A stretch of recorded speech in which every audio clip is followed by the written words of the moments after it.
आज हम topic start करने जा रहे हैं क्वांटम नंबर।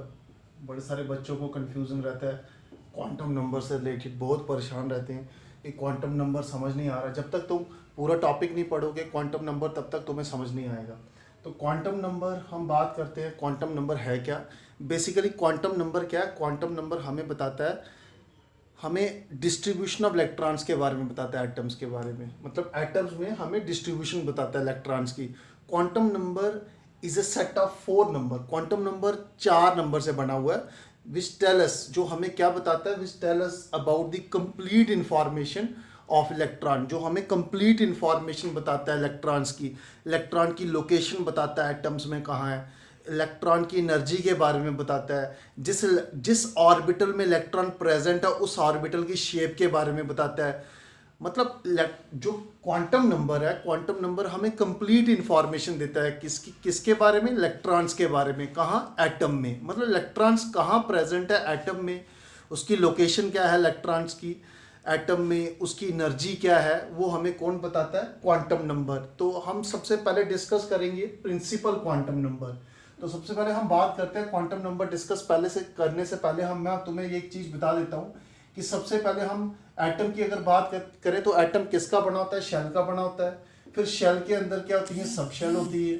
सब शेल के अंदर क्या होते हैं? ऑर्बिटल्स होते हैं। और ऑर्बिटल्स के अंदर क्या प्रेजेंट होते हैं? इलेक्ट्रॉन्स। इसका मतलब डायरेक्ट शेल में इलेक्ट्रॉन नहीं होते, शेल में पहले सब शेल्स होती हैं, सब शेल के अंदर ऑर्बिटल्स होते हैं, ऑर्बिटल्स के अंदर क्या होते हैं? इलेक्ट्रॉन्स होते हैं। तो सबसे पहले मैं बात करूंगा principal quantum number. Principal quantum number हमें शेल्स के बारे में बताता है। एजीमुथल क्वांटम नंबर हमें सब शेल के बारे में बताता है।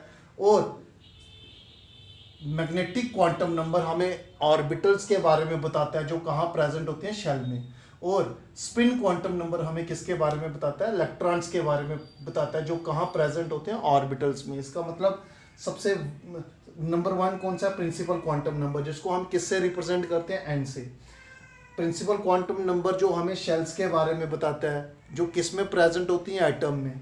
दूसरा एजीमुथल क्वांटम नंबर जिसको हम एल से रिप्रेजेंट करते हैं, जो हमें किसके बारे में बताता है? सब शेल के बारे में, जो कहाँ प्रेजेंट होती हैं? शेल में। तीसरा क्या है हमारे पास? मैग्नेटिक क्वांटम नंबर, जो हमें किसके बारे में बताता है? नंबर ऑफ ऑर्बिटल्स के बारे में बताता है जो कहाँ प्रेजेंट होती हैं? सब शेल में। और लास्ट वन क्या है हमारे पास? Spin quantum number. Spin quantum number हमें इंफॉर्मेशन देता है किसके बारे में? इलेक्ट्रॉन्स की ओरिएंटेशन के बारे में। इलेक्ट्रॉन्स का नंबर पता चलता है कहाँ? इलेक्ट्रॉन ऑर्बिटल्स में। तो ये चारों क्वांटम नंबर तुम्हें थोड़ा बहुत हिंट मिल गया होगा। तो सबसे पहले हम डिस्कस करेंगे सबसे पहले हम डिस्कस करेंगे principal quantum number.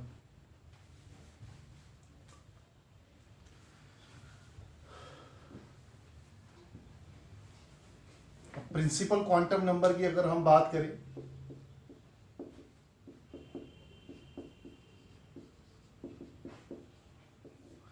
Principal quantum number हमें किसके बारे में बताता है? शेल के बारे में। जैसे सपोज करते हैं, यहाँ मैं एक साइड पे एक स्ट्रक्चर ड्रा कर देता हूँ एटम का, जिससे और क्लियर हो जाएगा तुम्हें। ये मैं एटम ले रहा हूँ। सपोज करते हैं कि अगर प्रिंसिपल क्वांटम नंबर की वैल्यू 1 है, जैसे मैं यहाँ लिखता हूँ प्रिंसिपल क्वांटम नंबर की वैल्यू 1 है, प्रिंसिपल क्वांटम नंबर की वैल्यू 2, 3, 4 एंड सो ऑन। अब बात करते हैं शेल की। अगर प्रिंसिपल क्वांटम नंबर की वैल्यू क्या है? 1 है तो शेल कौन सी होगी? के। प्रिंसिपल क्वांटम नंबर की वैल्यू 2 है तो शेल कौन सी होगी? एल। प्रिंसिपल क्वांटम नंबर की वैल्यू 3 है तो शेल कौन सी होगी? एम। प्रिंसिपल क्वांटम नंबर की वैल्यू 4 है तो शेल कौन सी होगी? एन। तो प्रिंसिपल क्वांटम नंबर हमें किसके बारे में बताता है? प्रिंसिपल क्वांटम नंबर हमें शेल्स के बारे में बताता है जो मिलके क्या बनाती हैं? एटम्स। मतलब एटम किसका बना है? शेल्स का बना हुआ है।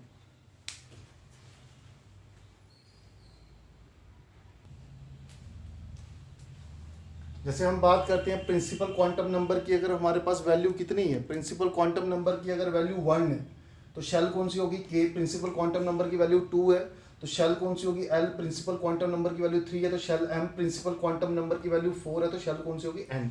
जैसे सपोज करो ये एटम है, मैं तुम्हें बोलता हूँ एन इज इक्वल टू 1 है, प्रिंसिपल क्वांटम नंबर की वैल्यू 1 है, तो बताओ शेल कौन सी होगी? तुम बोलोगे सर ये के शेल है।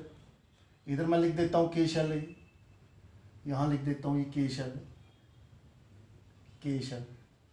ये आ गई तुम्हारे पास के शेल। प्रिंसिपल क्वांटम नंबर की वैल्यू कितनी है? 1। ऐसे ही मैं एन इज इक्वल टू 2 ले लूँ, अगर तो एन की अगर वैल्यू एन है प्रिंसिपल क्वांटम नंबर, इसकी वैल्यू अगर 2 होगी, अगर प्रिंसिपल क्वांटम नंबर की वैल्यू 2 होगी, शेल कौन सी होगी, एल शेल। तो प्रिंसिपल क्वांटम नंबर हमें किसके बारे में बताता है, शेल्स के बारे में इंफॉर्मेशन देता है। एन इज इक्वल टू 3 अगर हमारे पास होगा तो शेल कौन सी होगी, के एल एम शेल, ऐसे चलता जाएगा आगे, ठीक है। तो ये स्ट्रक्चर आ गया एटम का। तो प्रिंसिपल क्वांटम नंबर एक तो हमें किसके बारे में बताता है, शेल्स के बारे में। जैसे मैं तुमसे क्वेश्चन पूछता हूँ एन इजिकल टू 1 है तो शेल कौन सी होगी, तुम बोलोगे के शेल। एन इजिकल टू 2 है, अगर प्रिंसिपल क्वांटम नंबर की वैल्यू 2 है तो शेल कौन सी होगी, एल शेल। तो प्रिंसिपल क्वांटम नंबर हमें किसके बारे में इंफॉर्मेशन देता है, शेल्स के बारे में इंफॉर्मेशन देता है। नंबर 2 अगर हम बात करें, सपोज करो कि मैं तुम्हें बोलता हूँ यहाँ इलेक्ट्रॉन प्रेजेंट है के शेल में। देखो मैंने तुम्हें लास्ट टाइम क्या बताया कि शेल्स के अंदर क्या होती है, शेल्स के अंदर सब शेल्स होती है, सब शेल्स के अंदर क्या होते हैं, ऑर्बिटल्स होते हैं, और ऑर्बिटल्स के अंदर क्या होते हैं, इलेक्ट्रॉन्स होते हैं। मैं ऐसे भी बोल सकता हूँ शेल्स के अंदर इलेक्ट्रॉन, डायरेक्ट भी बोल सकता हूँ।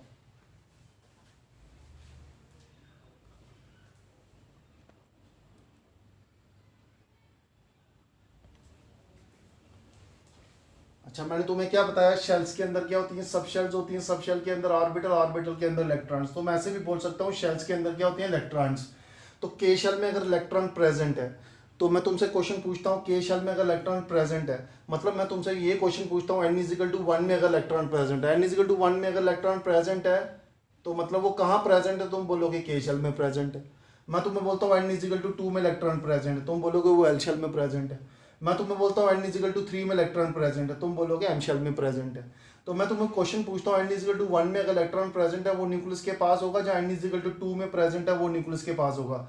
अगर एन इजिकल टू 1 में इलेक्ट्रॉन प्रेजेंट है वो न्यूक्लियस के पास होगा, एन इजिकल टू 2 में प्रेजेंट है वो न्यूक्लियस के दूर होगा। As the value of n increases, जैसे जैसे एन की वैल्यू बढ़ती जाएगी, the distance between the nucleus and electron also increases, वो भी बढ़ता जाएगा। अगर एन इजिकल टू 1 है इसका मतलब के शेल में वो इलेक्ट्रॉन प्रेजेंट है वो न्यूक्लियस के पास है। एन इजिकल टू 2 में प्रेजेंट है इसका मतलब वो इलेक्ट्रॉन एल शेल में प्रेजेंट है वो न्यूक्लियस के दूर है। अगर एन इजिकल टू 3 में प्रेजेंट है इसका मतलब वो एम शेल में प्रेजेंट है वो न्यूक्लियस के और दूर है। तो जैसे जैसे एन की वैल्यू बढ़ती जाएगी न्यूक्लियस और इलेक्ट्रॉन का डिस्टेंस बढ़ता जाएगा। तो इसका मतलब प्रिंसिपल क्वांटम नंबर 2 हमें क्या बताता है, न्यूक्लियस और इलेक्ट्रॉन के डिस्टेंस के बारे में बताता है। तो अगर एन की वैल्यू ज़्यादा होगी इसका मतलब न्यूक्लियस और इलेक्ट्रॉन का डिस्टेंस ज़्यादा होगा, अगर एन की वैल्यू कम होगी न्यूक्लियस और इलेक्ट्रॉन का डिस्टेंस कम होगा। नंबर 3 हम बात करते हैं और क्या बताता है, प्रिंसिपल क्वांटम नंबर हमें एनर्जी के बारे में बताता है। प्रिंसिपल क्वांटम नंबर की मदद से हम एनर्जी निकाल सकते हैं इलेक्ट्रॉन की, ये वाला फार्मूला लगा के। अब कैसे निकालेंगे एनर्जी, जैसे मैं तुमसे क्वेश्चन पूछता हूँ के शेल में इलेक्ट्रॉन प्रेजेंट है इसकी एनर्जी निकालो, तुम बोलोगे सर के शेल में अगर इलेक्ट्रॉन प्रेजेंट है हम इसकी एनर्जी तभी निकाल सकेंगे जब हम फार्मूले में एन की वैल्यू पुट करेंगे। तो तुम्हें मैं क्वेश्चन पूछता हूँ के शेल के लिए एन की वैल्यू कितनी होती है, तुम बोलोगे 1, तो यहाँ 1 पुट कर दो, कितना आंसर आएगा 1312 का square kilo joule mole inverse. तो आंसर क्या आया हमारे पास, यही आंसर आ गया -1312।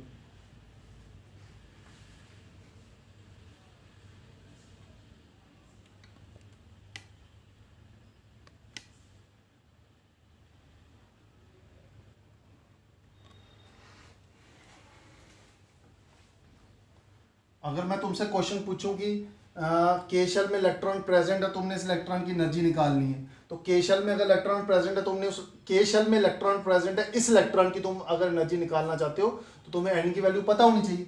एन पुट करो कितना 1, तो अब यहाँ 1 पुट करने से किसकी एनर्जी निकलेगी, यहाँ एनर्जी निकलेगी किसकी, जो के शेल में इलेक्ट्रॉन प्रेजेंट है। तो के शेल में जो इलेक्ट्रॉन प्रेजेंट है 1 का लिखने का कोई मतलब नहीं है, तो के शेल में जो इलेक्ट्रॉन प्रेजेंट है उसकी एनर्जी निकाल दी मैंने, ये एनर्जी निकल गई जो इलेक्ट्रॉन कहाँ प्रेजेंट है, के शेल में। अब मैं बात करता हूँ जो एल शेल में इलेक्ट्रॉन प्रेजेंट है उसकी एनर्जी निकालने के लिए मैं तुम्हें कहता हूँ, तो एल शेल में जो इलेक्ट्रॉन प्रेजेंट है उसकी एनर्जी हम कैसे निकालेंगे, ये तो आ गई के शेल वाले इलेक्ट्रॉन की एनर्जी। मैं इधर साइड पर लिख देता हूँ कितनी एनर्जी आई, के शेल में जो इलेक्ट्रॉन प्रेजेंट है उसकी एनर्जी आई -1312 किलो जूल मोल इनवर्स। अब मैं तुम्हें बोलता हूँ एल शेल में जो इलेक्ट्रॉन प्रेजेंट है इसकी एनर्जी निकालो, तुम बोलोगे सर एन की वैल्यू पता होगी तो निकल जाएगी, तो एन की वैल्यू कितनी होती है, प्रिंसिपल क्वांटम नंबर 2 है, तो फार्मूला क्या रहा एनर्जी निकालने का, -1312 डिवाइडेड बाय क्या आएगा यहाँ पे एन का square kilo joule mole inverse. तो यहाँ पे अब मैं तुम्हें क्या बोल रहा हूँ, एल शेल में इलेक्ट्रॉन प्रेजेंट है इस इलेक्ट्रॉन की एनर्जी निकालो, तुम बोलो एन की वैल्यू कितनी है, तो एल शेल के लिए एन की वैल्यू कितनी होती है 2, यहाँ 2 पुट कर दो, 1312 डिवाइडेड बाई कितना आएगा 2 का स्क्वायर, तो किलोजोल मोल इनवर्स। तो यहाँ से इसको सॉल्व करके कितना आएगा, इसको 4 के साथ डिवाइड कर दो। इसको 4 के साथ जब तुम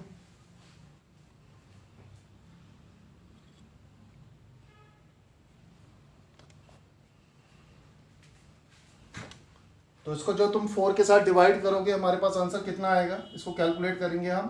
तो हमारे पास इस इलेक्ट्रॉन की एनर्जी निकल जाएगी, ये हमारे पास आ जाएगा 4 3 जा कितने होते हैं 12, 4 3 जा 12, 4 2 जा 8। तो पीछे कितना रह गया हमारे पास, 4 2 3 जा कितना आ गया 12, फिर 11 बचा, 4 2 जा कितना आ गया 8, तो 32 बचा। तो 32 तो कितना आएगा हमारे पास 328 किलोजोल मोल इनवर्स। तो हमने क्या निकाल दिया, एनर्जी निकाल दी किसकी, इस इलेक्ट्रॉन की। इस इलेक्ट्रॉन की एनर्जी निकल गई, इस इलेक्ट्रॉन की भी एनर्जी निकल गई। इसका मतलब हम, अगर हमें प्रिंसिपल क्वांटम नंबर की वैल्यू पता होगी तो हम फार्मूले में पुट करके एनर्जी निकाल सकते हैं इलेक्ट्रॉन की। तो इसका मतलब इस इलेक्ट्रॉन की एनर्जी जो है कम है, तो इस इलेक्ट्रॉन की एनर्जी क्या है ज़्यादा। अगर मैं इसकी निकालूंगा इसकी और ज़्यादा होगी, जैसे जैसे एन की वैल्यू बढ़ती जाएगी एनर्जी भी इलेक्ट्रॉन की बढ़ती जाएगी। तो प्रिंसिपल क्वांटम नंबर तीसरा हमें क्या बताता है, प्रिंसिपल क्वांटम नंबर की मदद से हम एनर्जी निकाल सकते हैं किसकी, इलेक्ट्रॉन की, जो कहाँ प्रेजेंट होते हैं शेल में। मतलब प्रिंसिपल क्वांटम नंबर की मदद से मैं क्या निकाल सकता हूँ, एनर्जी निकाल सकता हूँ किसकी, इलेक्ट्रॉन की, जो कहाँ प्रेजेंट होते हैं शेल में।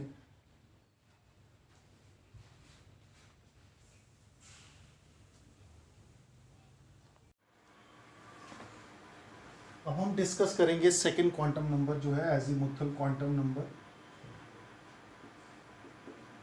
Azimuthal quantum number, azimuthal quantum number को हम किससे रिप्रेजेंट करते हैं, एल के साथ। तो मैंने लास्ट टाइम तुम्हें बताया था शेल्स के अंदर क्या होती है, सब शेल्स होती है। सब शेल के अंदर क्या होते हैं, ऑर्बिटल्स होते हैं, और ऑर्बिटल्स के अंदर क्या होते हैं, इलेक्ट्रॉन्स होते हैं। इसको थोड़ा साइड पे लिख देते हैं। शेल्स के अंदर क्या होती है, शेल्स के अंदर सब शेल्स, शेल्स के अंदर ऑर्बिटल्स, और ऑर्बिटल्स के अंदर क्या प्रेजेंट होते हैं, इलेक्ट्रॉन। तो प्रिंसिपल क्वांटम नंबर हमें किसके बारे में बताता है, शेल्स के बारे में। और एजीमुथल क्वांटम नंबर जो है वो किसके बारे में बताता है, azimuthal quantum number. Azimuthal quantum number हमें, एजीमुथल क्वांटम नंबर को हम एल से लिखते हैं। एजीमुथल क्वांटम नंबर हमें सब शेल के बारे में बताता है, जो किस में प्रेजेंट होती है, शेल्स में। तो उसका मतलब जो वैल्यू होगी एल की वो हमें किसके बारे में बताएगी, सब शेल के बारे में बताएगी इन ए गिवन शेल। तो चलो ढूंढते हैं के शेल में कौन सी सब शेल होती है। तो यहाँ मैं लिखता हूँ के शेल। तो के शेल में हम सब शेल चेक करेंगे। तो के शेल के लिए एन की वैल्यू कितनी रहती है, 1 रहती है। तो एल जो वैल्यू होगी एल की वो बताएगी हमें किसके बारे में, सब शेल के बारे में। तो एल, अब मेरे को के शेल में सब शेल निकालनी है, इसके लिए मेरे को एल की वैल्यू निकालनी पड़नी। तो एल की वैल्यू हम कैसे निकालेंगे, फार्मूला लगाएंगे 0 to एन कितना है तुम्हारे पास 1। तो एल तुम्हारे पास कितना आया, 0 से 0, 0 से 0, तो इसका मतलब एल तुम्हारे पास आ रहा है 0। जब एल तुम्हारे पास 0 आ रहा है तो कौन सी सब शेल होगी, उसके लिए तुम्हें ये चीज़ याद रखनी पड़नी, L is equal to 0 1 2 3 and so on sub shell, S P D F. तो इसका मतलब जब एल 0 होगा तो कौन सी सब शेल होगी, जो वैल्यू होगी एल की वो हमें किसके बारे में बताएगी, सब शेल के बारे में। इसका मतलब एस सब शेल होगी। इसका मतलब के शेल में एक ही सब शेल होती है जिसका नाम क्या है, एस सब शेल। तो एन की वैल्यू तुम्हें इसके साथ जोड़नी पड़नी। इसका मतलब के शेल में कौन सी सब शेल होगी, 1s सब शेल। तो यहाँ मैं लिख देता हूँ के शेल में कौन सी सब शेल होगी, 1s सब शेल। तो के शेल में एक ही सब शेल होती है जिसका नाम क्या है, 1s सब शेल।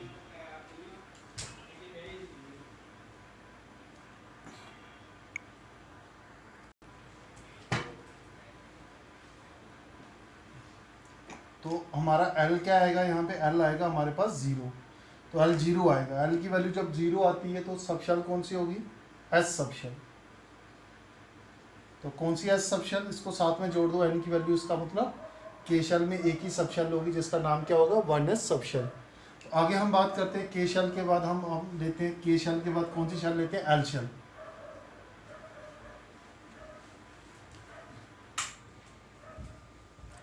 के शेल के बाद हम एल शेल लेते हैं। तो एल शेल के लिए एन की वैल्यू कितनी रहती है, प्रिंसिपल क्वांटम नंबर की वैल्यू रहती है 2 रहती है। अब हम एल की वैल्यू निकालेंगे। फार्मूला तुम्हें पता है 0 to n - 1।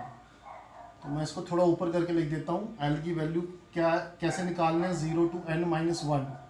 तो कैसे निकालोगे एल, तो तुम्हें एल शेल में निकालनी है सब शेल। एल शेल में सब शेल तभी पता चलेंगी जब तुम्हें एल की वैल्यू पता होगी एजीमुथल क्वांटम नंबर की। तो तुम्हें एल शेल में एन की वैल्यू कितनी पुट करनी पड़ेगी, 2 - 1, मतलब 2 पुट करनी पड़ेगी। तो आंसर क्या आएगा, 0 से 1। तो 0 और 1 मतलब आंसर 0 और 1 के बीच में कुछ नहीं आता, इसका मतलब आंसर क्या आया, 0 और 1।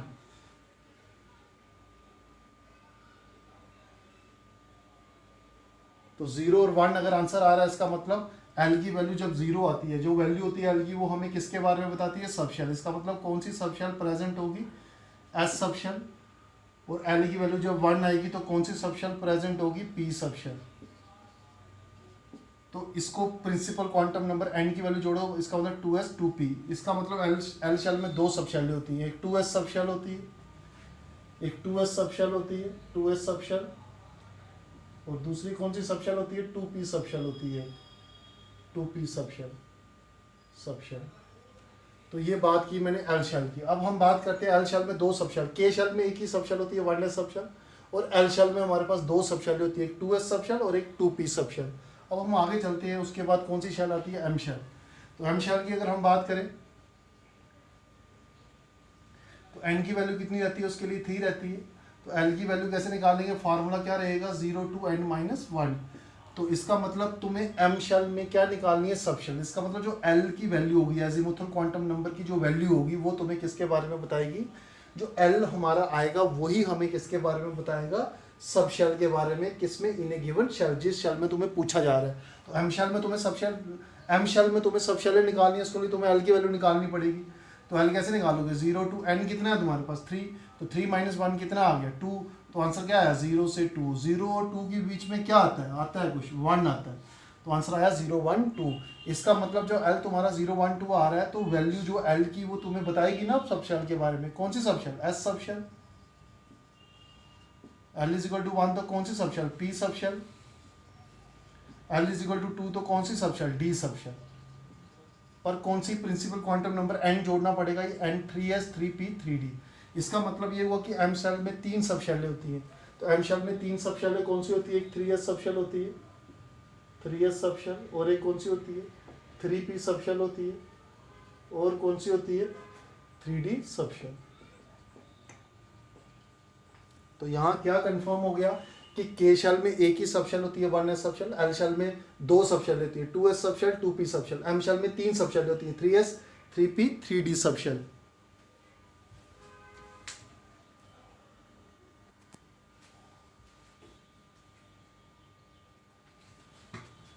ऐसे हम किसके लिए निकालेंगे, एन शेल के लिए निकालेंगे। एक और शेल ले लेते हैं, एन शेल। ये तुम खुद भी निकाल सकते हो, एन शेल। एन शेल के लिए एन की वैल्यू कितनी होती है, 4 होती है। चलो एन शेल की बात करते हैं। एन शेल में कौन कौन सी सब शेल होती है चेक करते हैं। एन की वैल्यू कितनी रहती है, इसके लिए 4। एल की वैल्यू कैसे निकलेगी, 0 to n - 1। तो एन की वैल्यू कितनी पुट करनी पड़ेगी हमें, 4। 0 से 4 यहाँ पुट कर दो, 4 - 1 कितना होता है, 3। 0 से 3, 0 और 3 के बीच में क्या क्या आता है, 0 और 3 के बीच में 1 और 2 आता है। तो आंसर क्या है, 0 1 2 3। तो इसका मतलब कौन कौन सी सब शेल, एल जो वैल्यू होती है एल की अब बताएगी ना हमें सब शेल के बारे में। कौन सी sub shell, S sub shell. तो एल इज इक्वल टू 1 तो कौन सी sub shell, P sub shell. L is equal to 2 तो D sub shell. L is equal to 3 तो एफ सब शेल। इसका मतलब कितनी सब शेलें होती है इसमें, 4। तो एन को जोड़ दो, 4s 4p 4d 4f। तो इसका मतलब एम शेल, एन शेल में 4 सब शेलें होती है, 4s सब शेल, 4p सब शेल, 4d सब शेल और एक और होती है कौन सी, 4f सब शेल। तो 4 सब शेल इसमें प्रेजेंट होती है। अब आगे हम बात करते हैं एजीमुथल क्वांटम नंबर से और क्या बता सकते हैं। इससे हम एंगुलर मोमेंटम बता सकते हैं इलेक्ट्रॉन का। इसका फार्मूला क्या रहता है एंगुलर मोमेंटम निकालने का, l + 1 h/2 पाई। ये फार्मूला एंगुलर मोमेंटम निकालने का इलेक्ट्रॉन का। इसका मतलब एजीमुथल क्वांटम नंबर की मदद से हम क्या निकाल सकते हैं, एंगुलर मोमेंटम निकाल सकते हैं इलेक्ट्रॉन का। वो कैसे, जब हमें एजीमुथल क्वांटम नंबर की वैल्यू पता होगी तभी एंगुलर मोमेंटम निकलेगा ना इलेक्ट्रॉन का।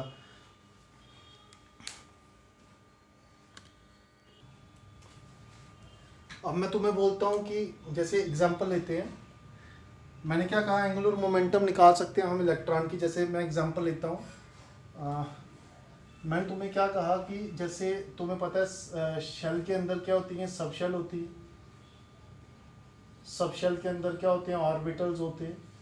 ऑर्बिटल्स के अंदर क्या होते हैं, इलेक्ट्रॉन्स होते हैं। जैसे सपोज करते हैं कि मैं 2s ऑर्बिटल लेता हूँ, तो 2s ऑर्बिटल मैंने लिया हुआ है, 2s ऑर्बिटल मैंने लिया, और मैं तुम्हें इसमें बोलता हूँ, तुम्हें पता है कि इलेक्ट्रॉन्स कहाँ होते हैं, ऑर्बिटल में। जैसे सपोज करते हैं ये 2s ऑर्बिटल है, इसमें जो इलेक्ट्रॉन प्रेजेंट है, मैं तुम्हें उसकी एंगुलर मोमेंटम निकालने के लिए बोलता हूँ। तो तुम्हें पता होना चाहिए एजीमुथल क्वांटम नंबर 0 1 2 3 सब शेल SPDF। तो अब देखते हैं कैसे निकालेंगे हम। ऑर्बिटल में क्या प्रेजेंट होते हैं, इलेक्ट्रॉन्स। तो 2s ऑर्बिटल में जो इलेक्ट्रॉन प्रेजेंट है उसकी तुम्हें एंगुलर मोमेंटम निकालना है। तो ये तुम्हें पता है, ये तुम्हारे पास n होता है और ये क्या होता है, l। अब l कितना आएगा s के लिए, देखो s के लिए l कितना होता है, 0। इसका मतलब यहाँ तुम कितना पुट करोगे, 0। तो तुम एंगुलर मोमेंटम निकाल लोगे, इधर 0 पुट करो, 0 + 1, ये पूरी टर्म 0 हो जाएगी। तो एंगुलर मोमेंटम कितना आएगा, 0 आएगा। तो आंसर एंगुलर मोमेंटम कितना रहेगा हमारे पास यहाँ पे, 0। तो एंगुलर मोमेंटम कितना आया, इस 2s ऑर्बिटल में जो इलेक्ट्रॉन प्रेजेंट है उसका एंगुलर मोमेंटम आएगा 0। तो ऐसे ही हम बात करते हैं, जैसे मैं तुम्हें बोलता हूँ 2p ऑर्बिटल में इलेक्ट्रॉन प्रेजेंट है, उसका एंगुलर मोमेंटम निकालो। अब कैसे निकालेंगे, 2p ऑर्बिटल में अगर एंगुलर इलेक्ट्रॉन प्रेजेंट है, एंगुलर मोमेंटम निकालना हमें, इसका फार्मूला क्या है, l + 1 h.2π। तो मैं तुम्हें बोलता हूँ 2p ऑर्बिटल में इलेक्ट्रॉन प्रेजेंट है, उसका एंगुलर मोमेंटम निकालो। तो ये n है, ये l है, तो l की कितनी वैल्यू आएगी, p के लिए l की वैल्यू 1 आएगी। तो तुम इधर कितना पुट करोगे, इधर पुट करोगे 1 √1 1 + 1, h होता है प्लैंक्स कांस्टेंट, इसकी वैल्यू कितनी होती है, 6.63 × 10⁻34 2। तो तुम्हें पाई की वैल्यू पता है 3.14 होती है। तो इससे तुम क्या निकाल लोगे, एंगुलर मोमेंटम निकाल लोगे, जो इलेक्ट्रॉन कहाँ प्रेजेंट है, 2p ऑर्बिटल में। ये इंपॉर्टेंट है, नीट में क्वेश्चन पूछा जाता है इससे, एंगुलर मोमेंटम। जैसे सपोज करो कि 3d अगर मैं ले लूँ, तो 3d में जो इलेक्ट्रॉन प्रेजेंट है, अगर मैं तुम्हें उसका एंगुलर मोमेंटम निकालने के लिए बोलूँ तो तुम कैसे निकालोगे, तो d के लिए l की, इसका मतलब जो वैल्यू है एजीमुथल क्वांटम नंबर की, वही हेल्प कर रही है एंगुलर मोमेंटम निकालने के लिए इलेक्ट्रॉन का। कैसे, अगर d के लिए l की वैल्यू क्या आएगी, 2, तो तुम कितना पुट करोगे, 3d के लिए l क्या आएगा, d के लिए l आएगा 2, तो यहाँ 2 पुट कर दोगे, एंगुलर मोमेंटम निकल जाएगा इलेक्ट्रॉन का।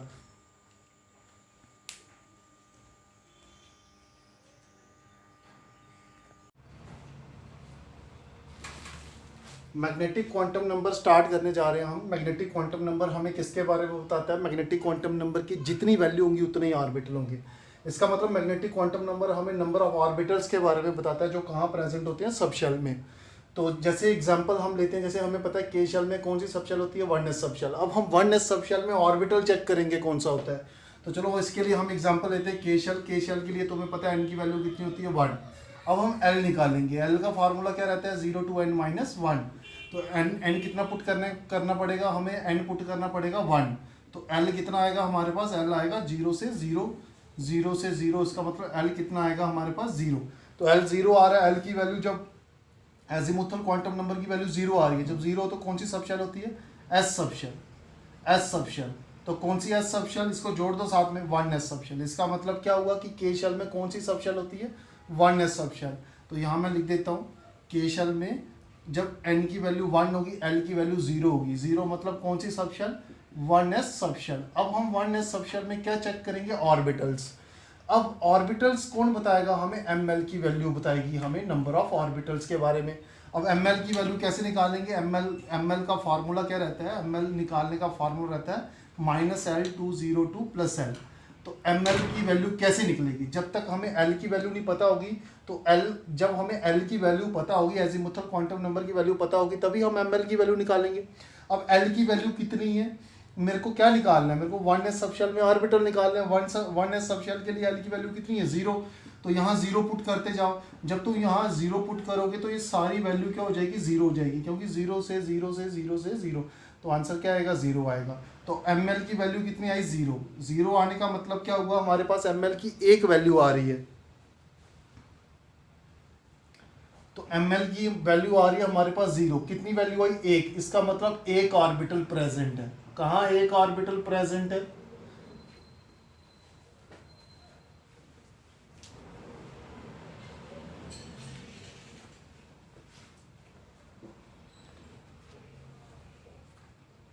ml की हमारे पास वैल्यू कितनी आ रही है, 0। 0 मतलब कितने ऑर्बिटल, एक ऑर्बिटल। एक वैल्यू आई ना तो एक ऑर्बिटल। इसका मतलब क्या हुआ, के शेल में कौन सी सबशेल होती है, 1s सबशेल। 1s सबशेल में कितने ऑर्बिटल होते हैं, एक ऑर्बिटल। उस ऑर्बिटल का नाम भी क्या होगा, 1s ऑर्बिटल। जो सबशेल का नाम होगा वही ऑर्बिटल का नाम होगा। इस ऑर्बिटल का नाम क्या होगा, 1s ऑर्बिटल। तो कंक्लूजन क्या निकला, कंक्लूजन ये निकला कि के शेल में 1s सबशेल, 1s सबशेल में एक ऑर्बिटल, उस एक ऑर्बिटल का नाम क्या होगा, 1s ऑर्बिटल। तो के शेल के बारे में सबको क्लियर हो गया होगा। अब हम आगे चलते हैं, एल शेल की बात करते हैं। तो हमें क्या चेक करना है, हमें पता है एल शेल में दो सबशेल होती हैं, 2s सबशेल और एक 2p सबशेल। अब हमें 2s सबशेल में क्या देखने हैं, ऑर्बिटल्स, और 2p सबशेल में क्या देखने हैं, ऑर्बिटल। तो ऑर्बिटल के बारे में कौन बताएगा हमें, ये 2s है। तो चलो हम ऑर्बिटल निकालते हैं इसके लिए। इसको मैं ऐसे करके लिख देता हूँ 2s, ठीक है। तो एल शेल लेते हैं। तो एल शेल के लिए तुम्हें पता है एन की वैल्यू कितनी होती है, एन की वैल्यू 2 होती है, प्रिंसिपल क्वांटम नंबर की वैल्यू 2 होती है। अब एल की वैल्यू कैसे निकालेंगे, 0 to n-1 फार्मूला रहेगा, 0 to, तो कितनी वैल्यू पुट करोगे एन की, 2 - 1। आंसर कितना आया, 0 से 1। 0 और 1 के बीच में कोई होल नंबर नहीं आता, तो आंसर क्या रहेगा, 0 और 1। तो आंसर तुम्हारे पास एल की वैल्यू कितनी आई, 0 और 1। एल की वैल्यू जब तुम्हारे पास 0 1 आ रही है तो इधर मैं डायरेक्ट लिख देता हूँ, एल की वैल्यू कितनी आएगी, जब एन की वैल्यू 2 होगी तो एल की वैल्यू कितनी आएगी, 0 1। तुम्हें कैसे याद रखना है, जैसे सपोज करो एन 2 है तो एक कम कर दो, एक कम करोगे 2 से एक कम करो तो 1 है, तो 0 तो लगाना ही है, इसका मतलब 0 1 आएगा। अब हम एम एल की वैल्यू निकालेंगे। तो तुम्हें पता है एल की वैल्यू जब 0 होगी तो एम एल की वैल्यू, अच्छा अभी हम एल की वैल्यू जब 0 होगी तो कौन सी सबशेल होगी उसके बारे में बात करते हैं। तो तुमने पढ़ा जब एल की वैल्यू 0 होती है, 1 2 3 पढ़ा लास्ट टाइम सबशेल। तो कौन सी सबशेल होती है, एस पी डी एफ, ये लास्ट टॉपिक मैंने तुम्हें पढ़ाया। तो मैं बात करता हूँ, जैसे एल तुम्हें पता है 0 है, एल अगर 0 तो कौन सा सबशेल है, एस सबशेल है, एस सबशेल। और एल की वैल्यू जब 1 है तो कौन सी सबशेल है, पी सबशेल। अब इसको इकट्ठा कर देते हैं, इकट्ठा मतलब इसके n की वैल्यू इंट्रोड्यूस करो, n की वैल्यू कितनी आएगी, 2s 2p। इसका मतलब एल शेल में दो सबशेल होती है, ये देखो एल शेल में दो सबशेल होती है, 2s सबशेल 2p सबशेल। अब हम क्या करेंगे, अब हम सबशेल में क्या निकालना, ऑर्बिटल।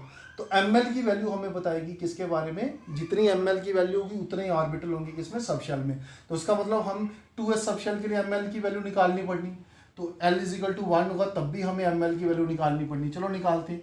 एल की वैल्यू जब 0 होगी तो एम एल की वैल्यू क्या होगी, एम एल की क्या वैल्यू होगी, फार्मूला क्या रहता है, -L202 + L। मैं यहां लिख देता हूं एम एल की वैल्यू कैसे निकालेंगे। जब एल की वैल्यू कितनी होगी 0, तो एम एल की वैल्यू कैसे निकालेंगे, फार्मूला क्या है, -L202 + L, ये फार्मूला है। अब हम क्या करते हैं, एल की कितना पुट करना है यहाँ पे, 0 से 0, एल की जगह 0 0 लिखते जाओ। तो एम एल की वैल्यू कितनी आएगी तुम्हारे पास, 0। एम एल की 0 वैल्यू आने का मतलब कितनी वैल्यू आई एम एल की, एक वैल्यू आई। एक वैल्यू मतलब कितने ऑर्बिटल, 1 ऑर्बिटल। तो इस ऑर्बिटल का नाम बताओगे क्या होगा, जो सबशेल का नाम होगा। इसका मतलब एल शेल में 2s सबशेल है, 2s सबशेल में कितने ऑर्बिटल है, एक ऑर्बिटल, उसका नाम भी क्या होगा, 2s ऑर्बिटल, ठीक है। अब हम बात करते हैं जब L = 1 होगा। जब L = 1 होगा तो ml की वैल्यू क्या आएगी, देखो चेक करते हैं। L = 1, अब हम ml निकालेंगे। ml पुट करते हैं, L की जगह क्या लिखोगे, 1, और L की जगह क्या लिखोगे, 1, ये लिख दिया। तो आंसर क्या आएगा, -1 to 0, कुछ भी नहीं आता, -1 के बाद 0 ही आता है, मतलब -1 से पहले 0 आता है। 0 और +1 के बीच कुछ नहीं आता, तो कितनी वैल्यू आई, 3। ml की 3 वैल्यू आ रही है, -1 0 +1, 3 वैल्यू आने का मतलब कितने ऑर्बिटल, 3 ऑर्बिटल।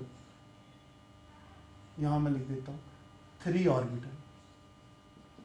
उन 3 ऑर्बिटल का नाम क्या होगा, उन 3 ऑर्बिटल का नाम होगा 2p ऑर्बिटल। इसका मतलब 2p सबशेल में कितने ऑर्बिटल, 3 ऑर्बिटल, 1 2 3। और इन तीनों का नाम क्या होगा, 2p। एक का 2px, एक का 2py और एक का 2pz, 3 ऑर्बिटल। तो इससे कंक्लूजन क्या निकलता है कि जो एल शेल है उसमें दो सब शेलें होती हैं, 2s सब शेल, 2p सब शेल, और ऑर्बिटल कितने होते हैं, 2s सब शेल में एक ऑर्बिटल होता है जिसका नाम क्या है, 2s ऑर्बिटल, मतलब जो सब शेल का नाम होगा वो इसका होगा। और 2p सब शेल में तीन ऑर्बिटल होते हैं जिनका नाम क्या आएगा, 2p ऑर्बिटल। इसका मतलब अगर हम इधर देखें तो देखो एल शेल में कितनी सब शेलें दिख रही है, एक 2s सब शेल दिख रही है, एक 2p सब शेल दिख रही है। 2s सब शेल में एक ऑर्बिटल दिख रहा है जिसका नाम क्या है, 2s ऑर्बिटल। 2p सब शेल में 3 ऑर्बिटल दिख रहे हैं जिनका नाम क्या है, 2p ऑर्बिटल। 2p ऑर्बिटल को हम डिस्टिंग्विश कर सकते हैं on the basis of orientation, उसका नाम 2px, 2py, 2pz रहेगा।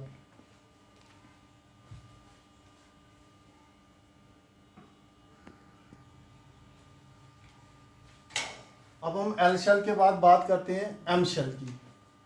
तो एम शेल कैसे निकालेंगे, देखो एम शेल की अगर हम बात करें, एम शेल के लिए एन की वैल्यू कितनी होती है, प्रिंसिपल क्वांटम नंबर की वैल्यू इसके लिए कितनी रहती है, 3 रहती है।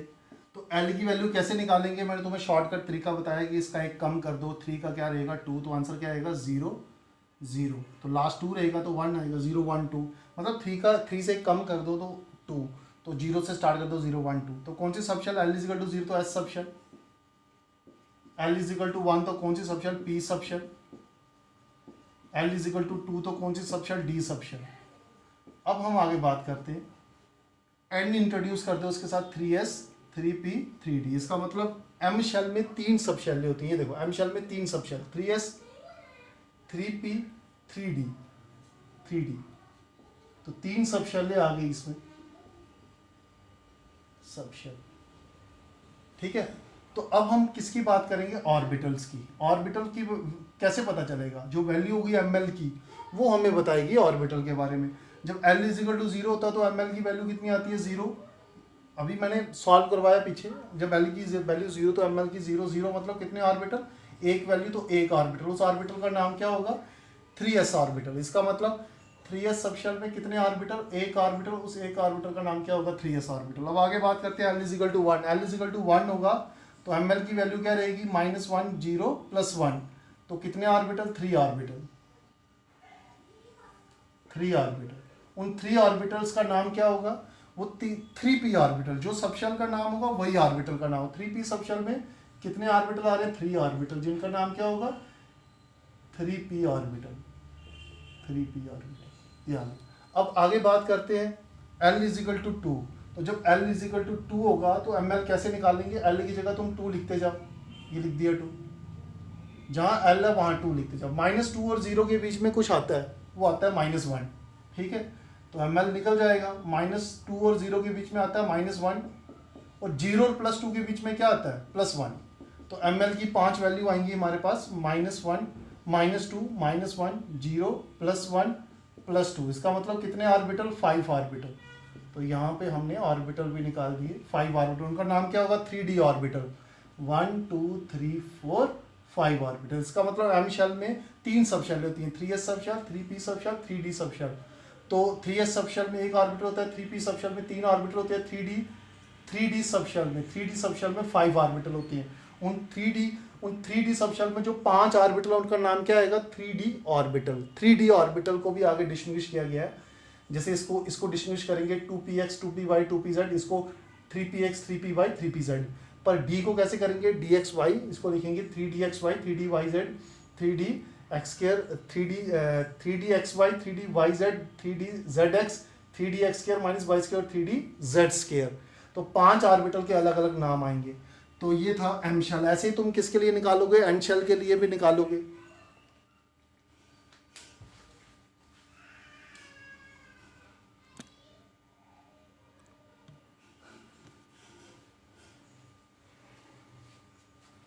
एक बार एम शेल को दोबारा देख लो, एम शेल के लिए एन की वैल्यू 3 होगी, एल की वैल्यू क्या आएगी 0 1 2। इसका मतलब एम शेल में 3 सब शेल हैं, कौन कौन सी, 3s सब शेल, 3p सब शेल और 3d सब शेल, 3 सब शेल हैं। तो जब जो 3s सब शेल है, l की वैल्यू जब 0 होगी तो ml की वैल्यू 0 होगी। इसका मतलब एक ऑर्बिटल, उस एक ऑर्बिटल का नाम क्या होगा, 3s ऑर्बिटल। इसका मतलब 3s सब शेल में एक ऑर्बिटल जिसका नाम क्या होगा, 3s ऑर्बिटल। जब l की वैल्यू 1 होगी तो 3p सब शेल, 3p सब शेल के लिए l की वैल्यू 3 आएंगी, 3 ऑर्बिटल। उन 3 ऑर्बिटल का नाम यही रहेगा, क्या नाम रहेगा, 3p ऑर्बिटल। ये 3p ऑर्बिटल्स हैं, पर इनको भी अगर डिस्टिंग्विश करना होगा तो कैसे करेंगे, 3px 3py 3pz। जब एल की वैल्यू 2 होगी तो उसका 3D सबशेल, 3D सबशेल में कितने orbital, 5 value I am L की। एम एल की जो वैल्यू होती है वो हमें किसके बारे में बताती है, नंबर ऑफ ऑर्बिटल्स के बारे में बताती है। ये एम एल की वैल्यू हमें किसके बारे में बताती है, नंबर ऑफ ऑर्बिटल्स के बारे में बताती है, जो कहाँ प्रेजेंट होती है, सबशेल में। तो इसका मतलब 3D सबशेल में कितने ऑर्बिटल प्रेजेंट है, 5 ऑर्बिटल प्रेजेंट है। तो इस ये 3D सबशेल में 5 ऑर्बिटल, इसका एम शेल में 3 सबशेल होती हैं और कितने ऑर्बिटल, 3S सबशेल में 1 ऑर्बिटल, 3P सबशेल में 3 ऑर्बिटल, 3D सबशेल में 5 ऑर्बिटल प्रेजेंट है।